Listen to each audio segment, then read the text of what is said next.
1980, a friend of mine did something of rare importance that some historians might miss.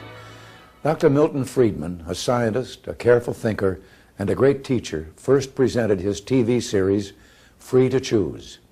His TV series was about choices, risks, freedom, equality, and making a better future for all of us.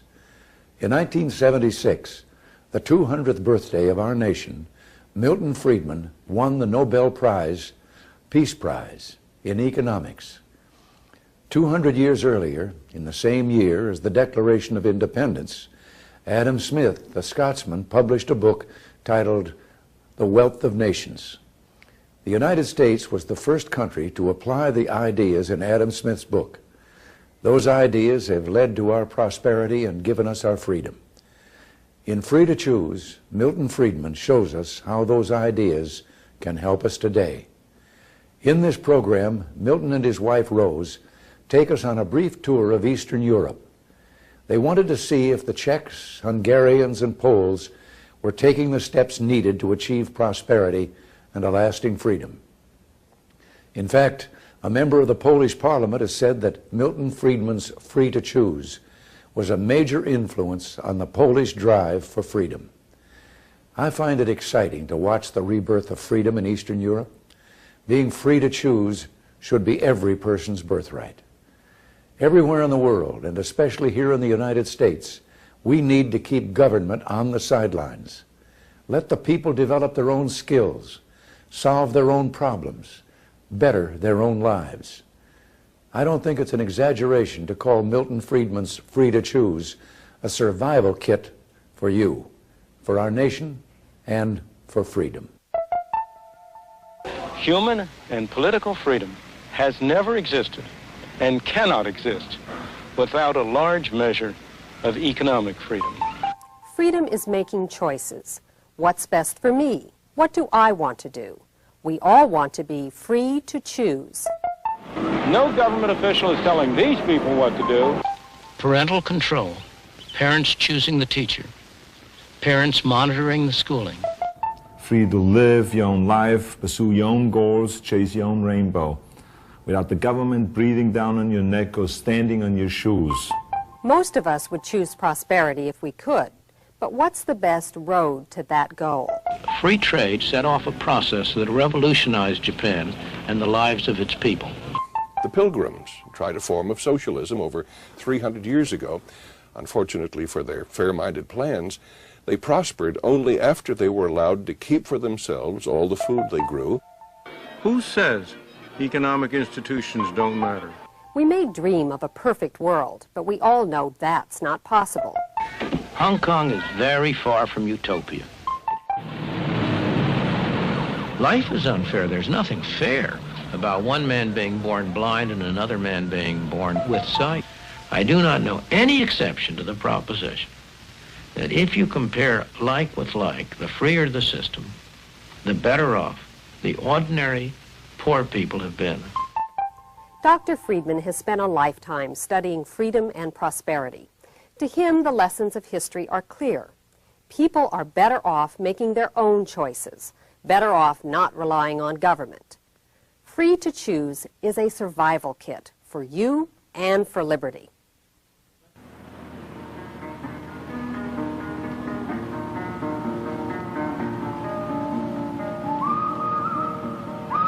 Those are the Parliament buildings. This is the River Danube, and I am in Budapest, the capital of Hungary. Over there somewhere is Czechoslovakia, over there Poland, and farther away yet, the Soviet Union. Socialist states that started out with the very best of intentions, intending only to improve the lots of their citizens. They all ended up making the people poor, miserable, and into slaves. And every one of them has been learning that lesson, that socialism is a failure. They are all trying to move in the direction of a free, private market. What happened here in Eastern Europe was a major event. The first time in history that totalitarian countries decided to move toward free markets. Will they succeed? That is a question that brought my wife Rose and me here. As economists, We wanted to witness the most exciting experiment in political and economic organization that is likely to occur in our lifetime. In the center of Prague, there's a famous cafe, a relic from the days when Czechoslovakia was one of the wealthiest countries in the world. Today, we find only faded elegance, a pale echo of a productive past that was created by market incentives. What happened? Communist central control. That's what happened. The same culture, the same people, the same resources, but what a different outcome. A vastly lower standard of living, the result of substituting orders from the top for incentives from below. Who says economic institutions don't matter? A year ago, right outside that cafe, hundreds of thousands of Czechs massed in Wenceslas Square to demand their freedom.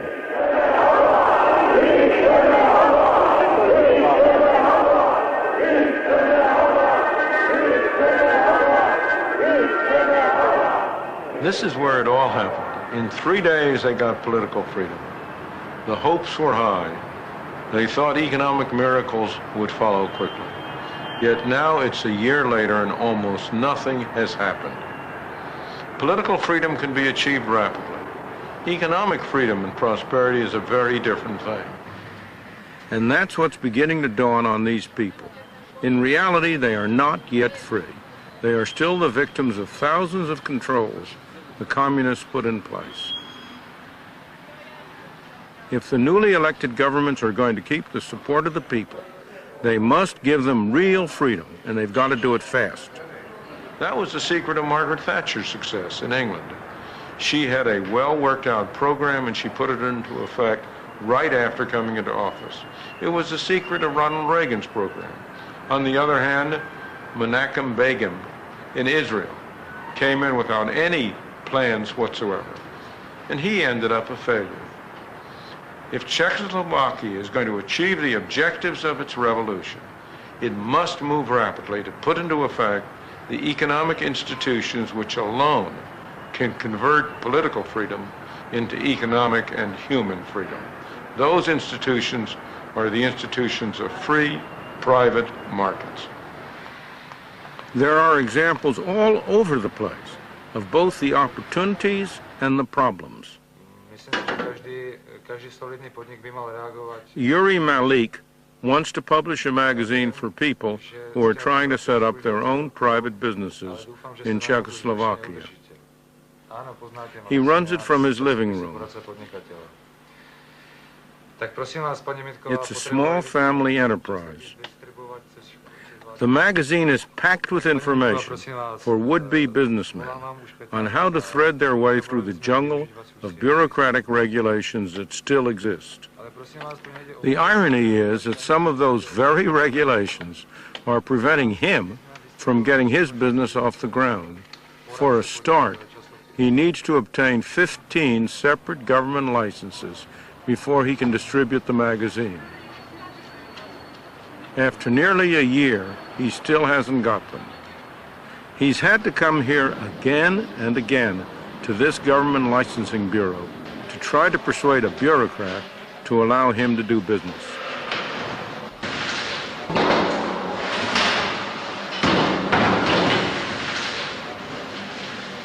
Tak, bohužel zavřeno. Dobrý den, prosím vás, inženýra Porubského hledala. Yet again, it's not his lucky day. A kdo by mi to mohl říct? Tady v kanceláři.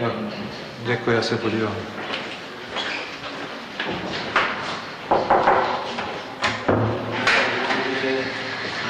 Promiňte, prosím. Yuri Malik doesn't give in easily, but things are not looking too hopeful. The man he's got to see is not available, and no one else is interested in his problem.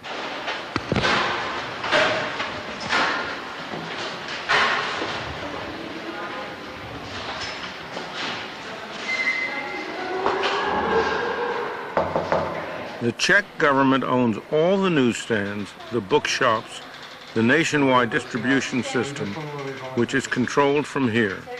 There's one way, and only one way, to put an end to all this nonsense. The government must get out of business and stay out. It must transfer these assets into private hands. These are the kinds of forms you have to fill out in this country in a place like that if you want to start a business or get anything done. But if you think that only happens here, tell me, when was the last time you stood in line to get a driver's license or a registration plate? Or do you know anybody in Britain or France or Germany or the United States who has built a house sometime in the last 10 years? Ask him what he went through. Years ago, I asked a graduating student at a communist university what he was going to do when he got his degree. He said, "I don't know. They haven't told me yet." The people around here were told not only where to work, but also where to live. In these concrete blocks, thousands of identical prefabricated housing units, each one the property of the state. Maria and her husband live in one of them with their 2 children. Some years back, they were put here by the Czech communist authorities and given jobs nearby, but they've never liked the place. Yet even now, after the revolution, they can't move. There is no excuse for any of that. Housing can easily be converted to private property, and one result would be that people could sell their homes and move to get better jobs, or just to go and live where they really want to. All sorts of new opportunities would open up.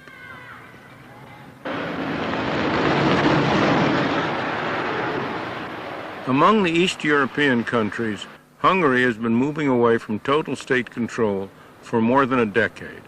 However, the government still owns most of the country's enterprises.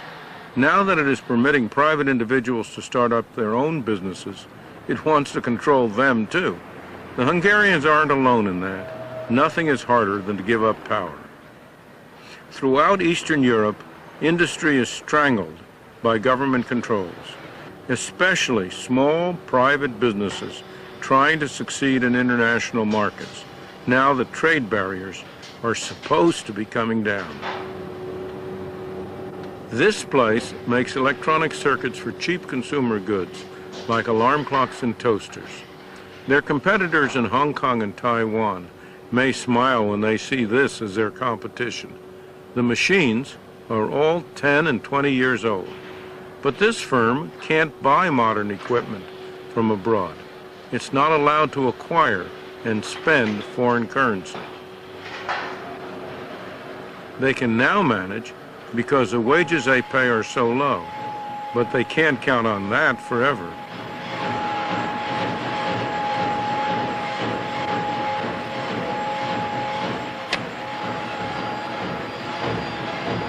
Sooner or later, the owner of this business will be trapped. He has to be able to deal in foreign exchange at any price that's mutually agreeable in a truly free market. That's what's needed to set him free.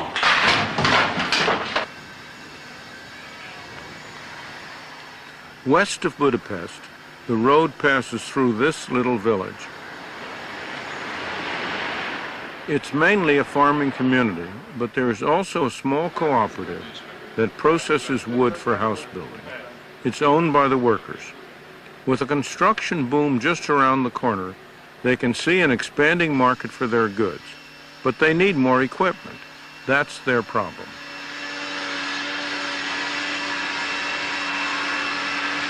Their only recourse for finance is to the local government bank. It won't help them, because it wants to protect the state factory down the road. One alternative is a joint venture with a foreign company, but the workers are jealous of their independence. Permitting competitive banks or freeing the foreign exchange market would broaden their options. They'd be able to get the new equipment they need to expand and prosper.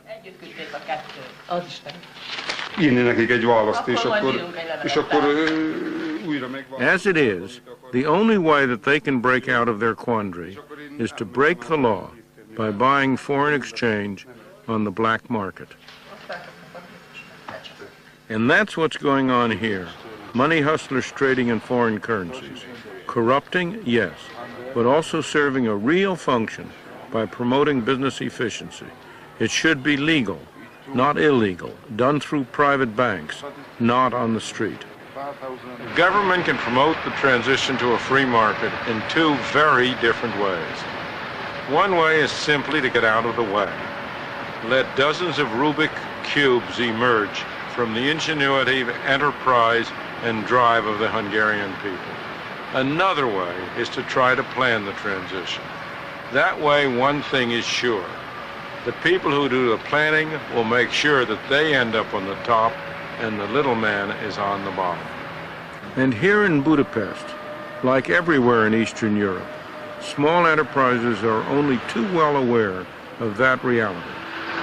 Every building in this street of shops is state-owned, but out of sight down the back alleys, there's a new and vibrant world of business growing. This place has nothing to do with the state. It's truly a free, uncontrolled market. The women earn 3 times as much as they could in the state clothing factories. They make fashion garments for the young. It's a fickle market that is always changing. Their job is to keep ahead of it, to innovate.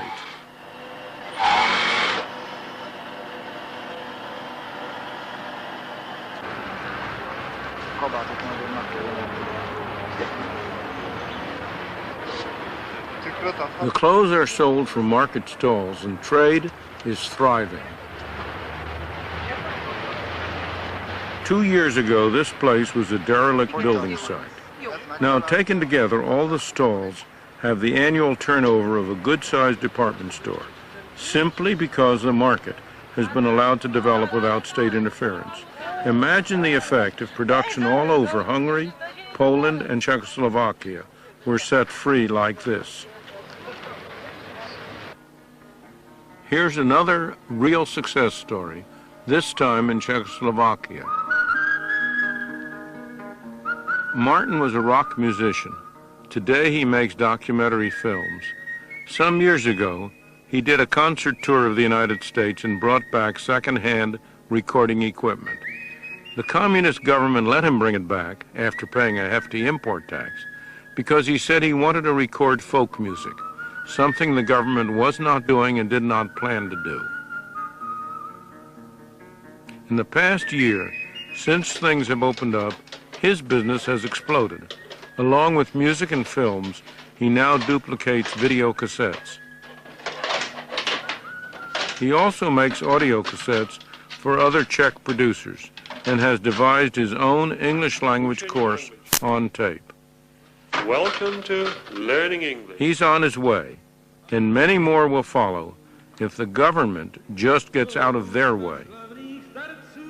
You just can't keep good people like that down.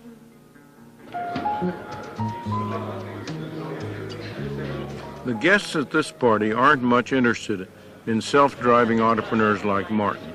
High-powered business executives from North America and West Europe, they're interested in bigger game. They are here to do business and make good profits for their firms. They'll do it by arranging joint ventures between their Western companies and government enterprises. To succeed, they have to get on the right side of the politicians and the bureaucrats who are in charge. It's large-scale lobbying, very much in the Western manner. The danger is that in the process, local government bureaucrats and big foreign business will end up freezing out local entrepreneurs. The government to do. Yeah, but Les is very aware of the fact that the government is worrying about selling out the country. The assets of Hungary belong to the people of Hungary. Right. I do not believe they should be sold. You're a citizen of Hungary. Who owns the state enterprise? Okay, the society as a whole. Not the society, the people. Well, that's well, give it to the people. Yeah. In finance ministries all over Eastern Europe, the talk is all about privatization. But rhetoric is one thing, action sometimes very different. One example is in Prague, where Václav Klaus, the finance minister, is desperately trying to free the Czech economy. Are doing the same exactly.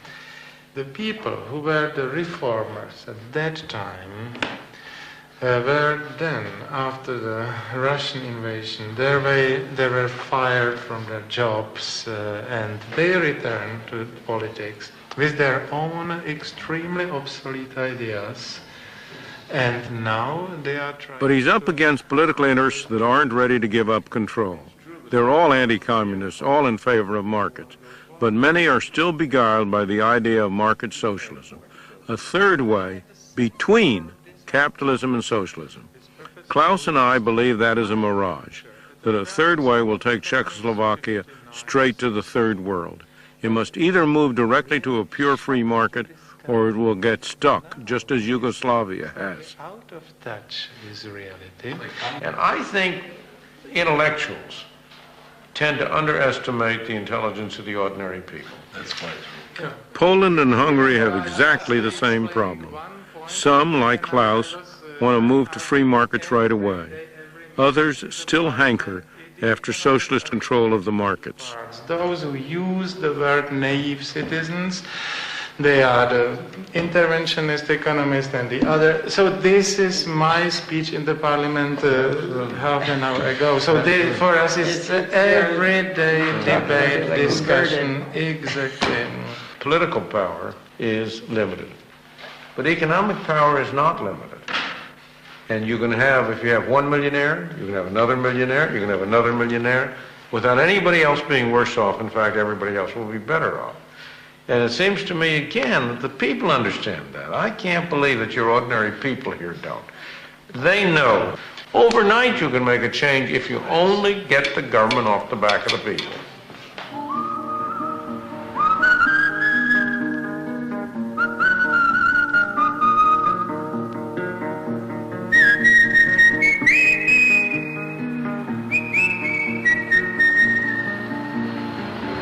Where are we heading? We're heading up, all the way up here. Fine. We'll get there. Let's not get any more gas than we need to. What is it? It's about $1 a liter, which makes it about $4 a gallon of gas. In these countries, the hardest problem is to transform their heavy industries. This is Nowa Huta, a vast collection of steel mills in Poland, and a disaster in every sense. It's inefficient, costly, and above all, a major polluter.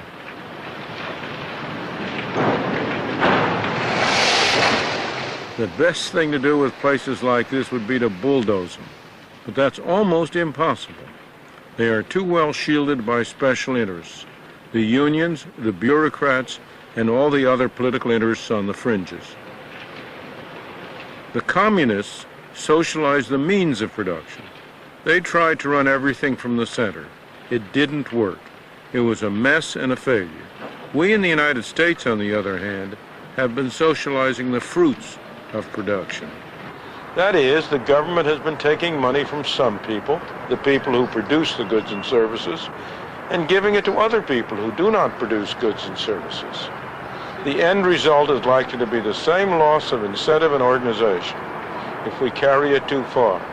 That's one lesson we should learn from these countries.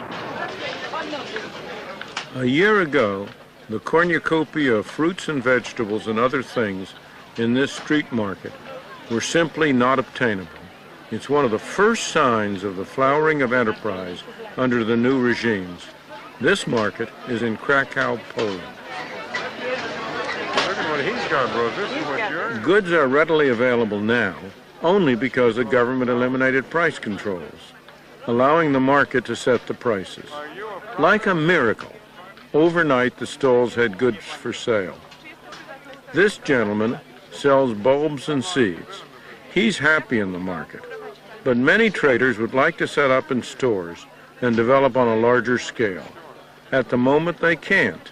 The stores are all owned by the state. The traders are stymied unless and until the stores become private property. When they do, the market will get another boost. This youngster is 16, and he's still in high school. But this is Saturday, and he's in the market selling jeans from Thailand, making a little money for himself. He's studying to be a gardener, but when I asked him what he was going to do when he left school, he had no hesitation. He was going to be a businessman. There's the hope of Poland. Everybody knows what needs to be done. The property that's now in the hands of the state needs to be gotten into the hands of private people who can use it in accordance with their own interests and values. The problem is how to do it. Now that you've got some degree of political freedom, there's an awful fight going on about who's going to get what share of the total pie. Everybody wants a little bigger piece. It's a political minefield. But unless that minefield can be gotten through, the game is up. It will be a failure. If it can be gotten through, then you will have an opportunity for these resources to be used the right way for the right things. We in the West know only too well how hard it is to get the government out of something once they've been in it. And here in Poland, they've been in it for 50 years and in a much bigger way than the United States. So they got a real job on their hands. It would be silly of us on the basis of a brief trip to try to judge how successful these countries will be in doing what no country has yet been able to do, transform a totalitarian state into a prosperous, free society. If this experiment is successful, it will not only transform Eastern Europe, it will also offer an invaluable blueprint for the economic development of many poor countries. You know, nothing is more striking than the wide differences in the standard of life of people who live in different parts of the world. Why? Not because of race, or religion, or culture, or natural resources. After all, the Chinese who live in Hong Kong and in Taiwan are of the same race and background as those who live in Red China, yet their standards of living are vastly different. The same thing is true of East Germany and West Germany, of South Korea, North Korea, of Japan before the Meiji Restoration and Japan after the Meiji Restoration. The real explanation are the economic institutions that they adopt. Free private markets versus central planning. The countries of Eastern Europe have finally overthrown their communist masters who foisted central control on them. They have the rare opportunity to write on a clean slate, to create the institutions of private property and free markets that are the only ones that have ever achieved widespread prosperity and human freedom. We in the United States, on the basis of our experience of the last 10 years, know how hard it is to cut a government down to size. We hope they succeed better than we did. If they do, we will learn as much from them as they have learned from our example.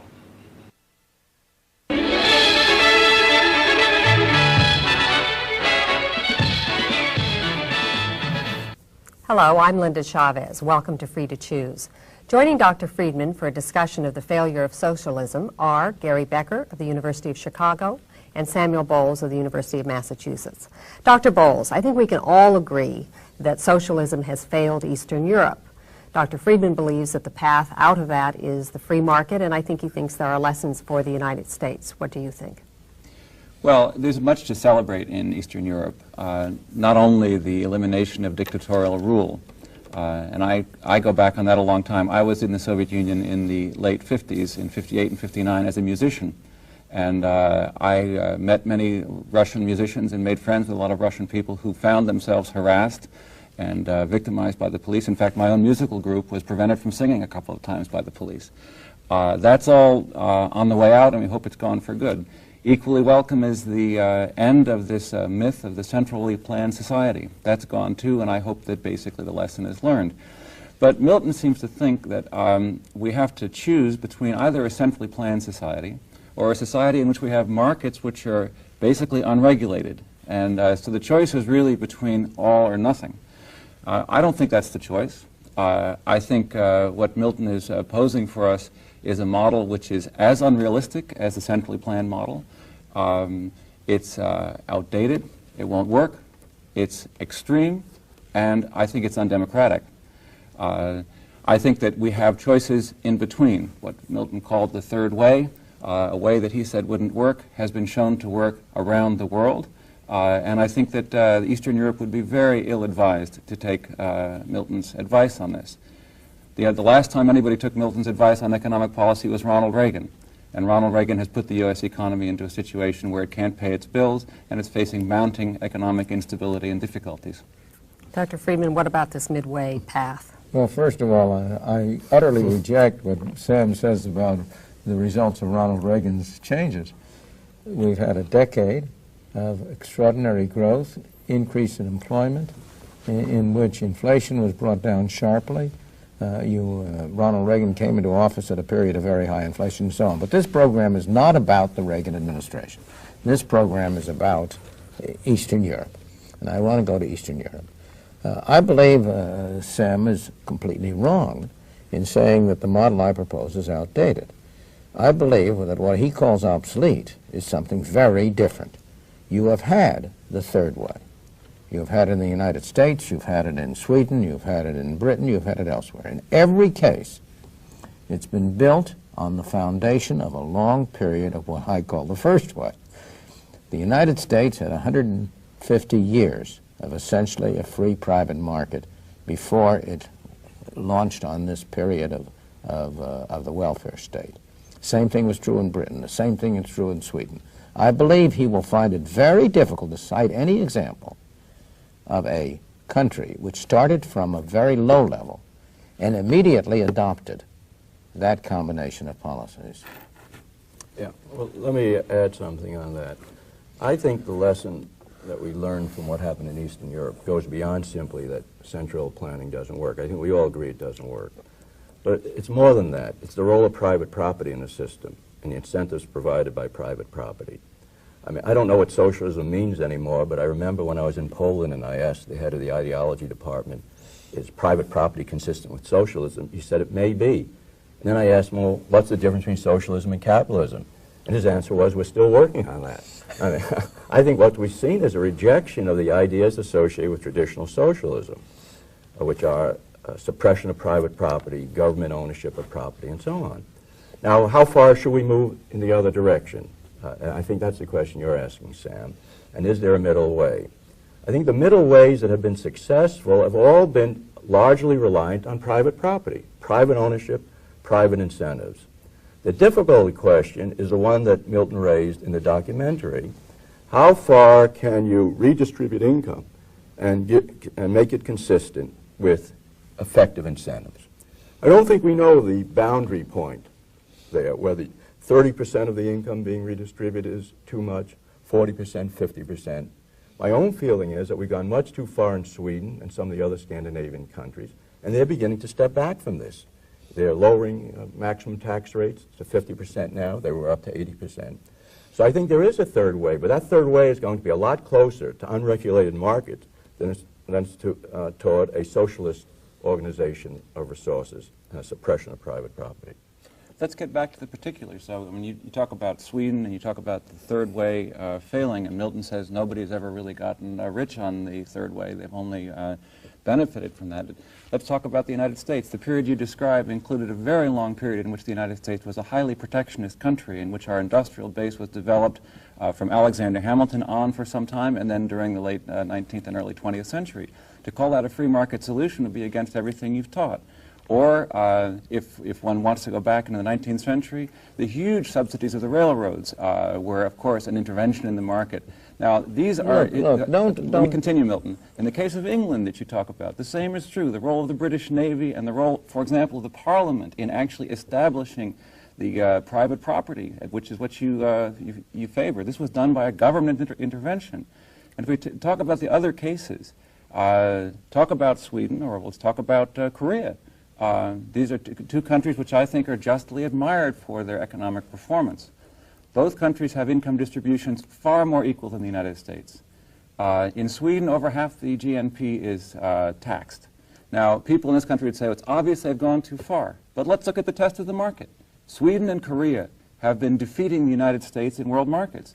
Exports have grown 5% per year during the Reagan-Bush years. In Sweden, in the United States, they've grown 1% per year. In Korea, we know they've grown much better.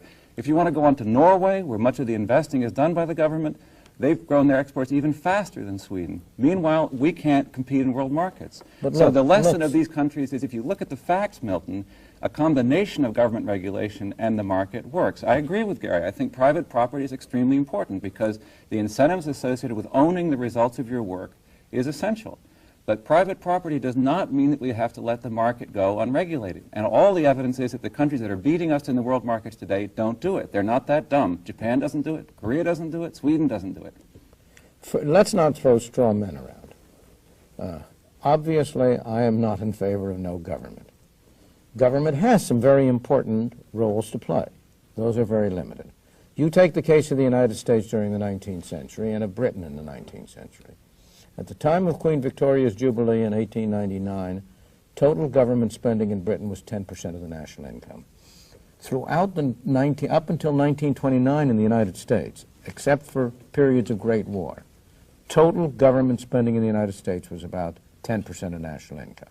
Now that's a very far cry from a government which spends over half the national income, as is true in Britain, and a little less than half in the United States. Similarly, you are opposed to capital controls. You're opposed to telling people they can't move their money internationally. That's what Korea does. You're opposed to... absolutely, and I think Korea makes a mistake by doing it. Well, Korea has beaten us by exactly the policies that you're opposing. And so has Hong Kong. And Hong Kong has beaten us by the policies I'm proposing. Well, so we have to, and besides beating us, Milton, I don't interpret that there is no middle way. And if Korea is not a middle way and Sweden is not a middle way, then I'd like to know what you'd call it. Well, Korea is a lot closer to a market-oriented economy than any of the economies we've been talking about. The government approves the heads of the banks in Korea. It does. They nationalize their steel industry and have one of the most efficient plants in the world at Pohang. I mean, you know, if you call that a private economy, I don't think Milton... What fraction of resources in Korea goes through the government? A tremendous fraction if you take account of the fact that the banks are centrally run and they control the credit allocations there, and they don't let people take their money out of the country. I'd like to bring this discussion back to the United States for a moment. What about socialism in the United States? There has been one area where we have tried to redistribute wealth. We have done that through our welfare policies, through Social Security. Has that worked? Some people have benefited, but taken as a whole, I think it's been a failure. I agree with that. I think the big problem in the United States has been, of course, some of the welfare programs have been successful, but by trying to do too many things, the United States is the government is no longer doing the things that it should be doing. We all agree there are many things government should be doing, and I agree with Milton. It's a straw man to say there's an issue between no government and 100% government. The question is, what are the tasks that government should be doing? And I believe the tasks are, of course, defense against outside aggression, internal protection, and some infrastructure, protection of the people who can't make it, a safety net. And every one of these areas, we're not doing very well. And I think we're not doing well mainly because we're trying to do a lot of things we shouldn't be doing. And they can't do all of them. I couldn't help but think, Dr. Bowles, as I watched that film, that the public housing area, the public housing that we saw in Eastern Europe and the problems that we have here in the United States, aren't there some lessons to be learned? Oh, there's absolutely no reason why housing shouldn't be privately owned. That does not mean that the government has no role in housing. It seems to me housing is precisely something that ought to be a matter of private property. But we also know, from the experience of this country, that the market itself doesn't provide housing that the rest of the public thinks is adequate for the vast majority of poor people in this country. Now, that doesn't mean it has to be done by the government building the houses, but it certainly does mean that something has to be done, or we're going to have the kind of homeless crisis that we have in this country, and they're getting one in Eastern Europe, too. The homeless crisis is a tiny fraction of the population of the United States. Let's not make that a major part of the housing problem in the United States. I think it's very symptomatic. I'm not at all convinced that there's any evidence suggesting that the private system cannot provide adequate housing. I think there is a good case to be made that there are poor people in this country, and the government obviously has to help them out. We all agree on that. But should they be doing it by building housing or by giving them income and permitting them to spend as they see fit? And I see no evidence from the U.S. or any other country that we're better off when the government takes a major role in housing or any of these other particular activities that allocate resources. And what role has been played in the difficulty of getting housing?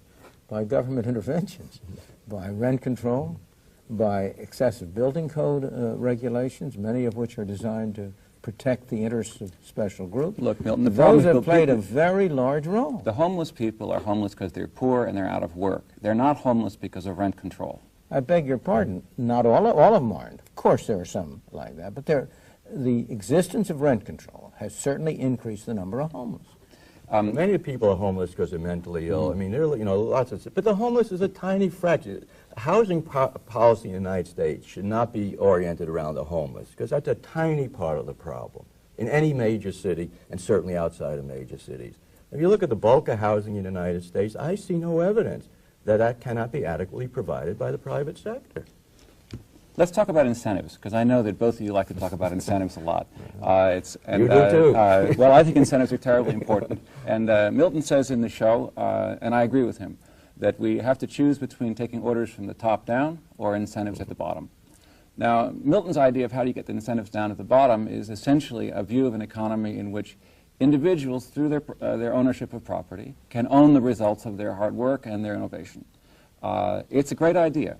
It doesn't exist anywhere, and it can't exist. The idea, I mean, when I read your stuff, Milton, when I watch you on TV, I think, Milton has this idea of, Charlie Brown and Linus are going to have a lemonade stand, and Lucy's going to have another lemonade stand, and that's your idea of capitalism. But that's a myth. That's not what capitalism is. We don't have thousands and millions of little firms competing on a level playing field. We have giant industrial corporations that use their power to their own advantage and to the disadvantage of others. And that's what you have to be able to deal with if you want to be relevant to the modern world. That's what the countries that I talked about, Sweden, Korea, Norway, Japan, are very good at doing. Dealing with the problem of economic power so that the power of those institutions can be used by and large for public good. If you ignore them with this lemonade stand capitalism myth, you're simply giving those powerful centers of wealth and affluence free rein. It's it's a strange thing that not a single one of the countries you've described has a standard of living as high as that of the United States with respect to the bulk of its population. Yes, and the United States got its standard of living through precisely the policies that you've opposed, such as protecting our industrial base, from Alexander Hamilton through the McKinley tariff, to subsidizing the railroads. Tiny part of I'd be very happy to go back to 19th century U.S. policy. It was a tiny part. The government, sure, they did some things, and maybe they some built of these canals things, and so on. I agree. I had a colleague at Columbia who did a lot of work in that area. But it's a tiny part of the economy. And let's go back to resources that went through the government at that time. What was it? 10% of the maximum? The largest employer of the government was postal system. That's the main thing the government was doing. Some tariff policy, to be sure, probably hurt us, and a few other activities. And let me come back to the other issue you raised, Sam. There are millions and millions of companies in the United States. It's true that in some sectors these are very large companies, like in manufacturing. But what I think has happened, particularly in the modern world, is these large companies are now having to compete from large companies from elsewhere. And it's not capitalism, but it's the political sector that's limiting that competition, partly at the behest of these companies, but also at the behest of the employees of these companies, to limit the competition from abroad. But most industries, it'd be hard put for you to argue now that even the large companies aren't facing significant competition in the United States markets, not only from domestic companies, from large companies based abroad. Oh, I agree with that completely. But what I'm concerned about is this. If you look at, if you work in, say, General Motors or IBM, you're a secretary or you're a production worker, what you're getting there is you're getting orders from the top down. You don't own your work. You don't own the results of your work. When we talk about incentives from the bottom, if you want to get incentives from the bottom, you've got to get the people who work at the bottom to own the results of their work and to have a say in how their work is going to be used. And you can do that if you employee ownership? Like employee ownership and employee control. That's what made Weirton Steel from almost at the brink of bankruptcy to one of the most successful steel companies in the United States. Employee ownership and control. Same with Columbia Aluminum, one of the most efficient aluminum companies in the United States. It went from shutdown to being a very successful company through employee ownership and employee control over their production processes. That's what I call putting incentives at the bottom where they belong. But you never advocate that. No, I'm never against employee ownership. But you have to permit employee ownership to compete on a level playing field against other forms. We permitted that in the United States up until 1975. And you had trivial employee ownership in the United States. That, to me, suggests the workers didn't want it. Dr. Friedman, who owns companies now? Is this, are these in the hands of a small number of people, or is it stockholders? No, it's the stockholders who own it, and about a very large fraction of that is owned in pension plans, which are for the benefit of the employees. But, of course, Gary is right. What produced the spate of employee ownership was government subsidy through the ESOPs have been heavily subsidized since 1975. And I think that's disgraceful. That's the only reason you've gotten the growth of employee ownership in the United States. So we have 5,000 or 6,000 employee-owned companies now in the United States. And you take away these subsidies, and I think that'd go down to 1,000 or so. Let them be there. That's fine. But let the market determine which form is most desired, which form is most efficient. Gentlemen, obviously we have not exhausted this subject, but we are out of time. Thank you for watching Free to Choose. Next week, we'll be discussing the failure of our schools. We send our kids to school hoping that they'll receive something that will benefit them in the future for when they go out here and compete in the job market. Unfortunately, none of that is taking place out at Hyde Park.